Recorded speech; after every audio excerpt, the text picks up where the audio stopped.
afternoon, honorable judge and members of jury. Today, you've heard an absurd case. It's all about subjective measurement taken by the prosecution side. By stating the school district's competent skills in educating students in Metro City Senior High School, the defense has met its burden of proof to prove beyond a reasonable doubt that the defendant did not negligently fail in his statutory duty to educate Chris in the basic academic skills, but rather succeeded in helping many other students to challenge their limits and overcome them. I'll briefly describe what happened during today's trial and point out unreasonable claims based on shallow, preposterous, misread evidence. First, the prosecution side has failed to prove that Chris Moss is eligible for receiving a regular educational system without excessive care, which is what the Metro City High School provides. It is impossible to know whether the responsibility for Chris's unemployment lies on him or the state, since Chris has never was never tested for his learning disabilities. Only the standardized test proves that his academic ability is average, but the test is only valid for his current academic performance at school, which could easily be made up for simply memorizing hard facts, which is exactly what Chris did and exactly what he said in his affidavit. Second, the prosecution has also failed to prove the inefficiency of the educational system in Metro City Senior High School. The prosecution side has shown a shallow insight into evaluating the system by just listening to the anecdotal evidence provided by Chris. There are many successful cases, in fact, in which the slow learning students like Alex Lloyd get help from this educational system and overcome their limits and to discover their hidden potentials. They also do not prove how hard Chris has worked enough during his school years to actually gain the benefits from the school's educational system. There is only one objective proof that could determine Chris's effort, which is the report card. However, even his GPA, which is many C's and D's, proves that he has a hard time catching up with the class and doesn't try hard enough to gain the benefits from this educational system. Honorable judge and members of jury, today the defense would have you believe that Metro City Senior High School provides the best education for its local students, even to the extent of helping the students get prepared to get the jobs. It is Chris Moss who didn't do his best in his given circumstances, that he rather complained and gave excuses which led to his disastrous situation, that he cannot even accomplish minimal tasks to get a single job. Thank you.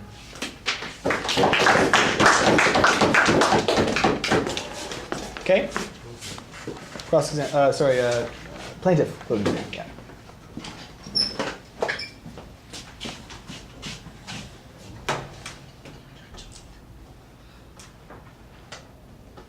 John Dewey said that education is a social process. Education is growth. Education is not a preparation for life. Education is life itself.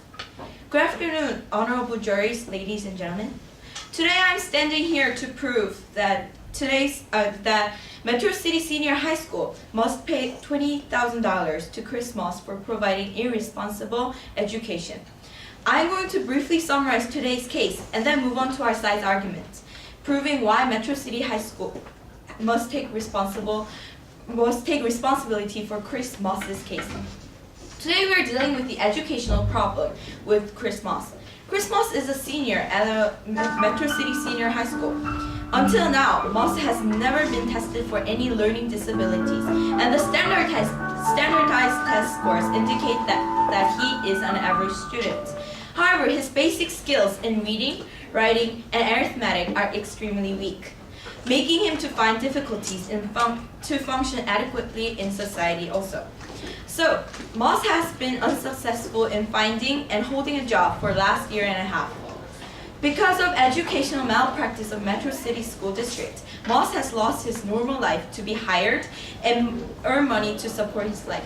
So our plaintiff, Moss, is asking Metro City Senior High School's responsibility for his educational level and should pay $20,000 for an individual tutor, attorney, and the court fees. From now on, I'm going to talk about why our side has won this case. Firstly, the evaluating system of Metro City Senior High School must be considered carefully. To fully provide the effective education, both teaching and evaluation must be done properly. And it is clearly mentioned in the New Education Code sections 2097 to 2099. By using proper and thorough system of evaluation, teachers must find students who are falling behind and who need help. However, from Moss and Dr. Gary Stain's witness statement, we can find out the Metro City Senior High School's evaluation system is irresponsibly weak. Secondly, we can find the Moss's statement that he didn't find any interest from classes.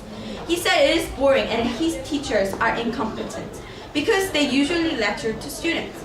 That's the point we should focus on. The fact that both teachers and students must have responsibility for great education is true. However, it is also true that teachers and tutors are surely the ones who must provide great interactions between students and themselves. That's the first step to fully provide effective and productive educational condition. Lastly, by looking at school's negligence toward Moss, we can easily find out that school is irresponsible for Moss's under-level educated status. Normally, it is very obvious that if a student is falling behind, teachers must put more interest and care for that student. But there were no record of school calling Moss's mother and rearrangement of a standardized test for Moss. And that's very irresponsible attitude of a school. If the school gave special attention to Moss, then he could have gained better opportunities to improve himself. By considering those three big issues, it is obvious that Metro City Senior High School is in charge of Moss's poor educated status. My honorable judges, please think carefully. As John Dewey mentioned in his quote, education itself is very important for every person. Therefore, the role which education institutions play in our society is more than we can imagine. To fully achieve the responsibility of educational institutions, especially the schools, they must pay extra attention to the ones who are having problems catching up with general students. In that sense, Metro City Senior High School must have focused on Moss's educational growth more than anyone else's. But their careless and irresponsible attitude has made this negative repercussion, ending with Moss having problems with his social life.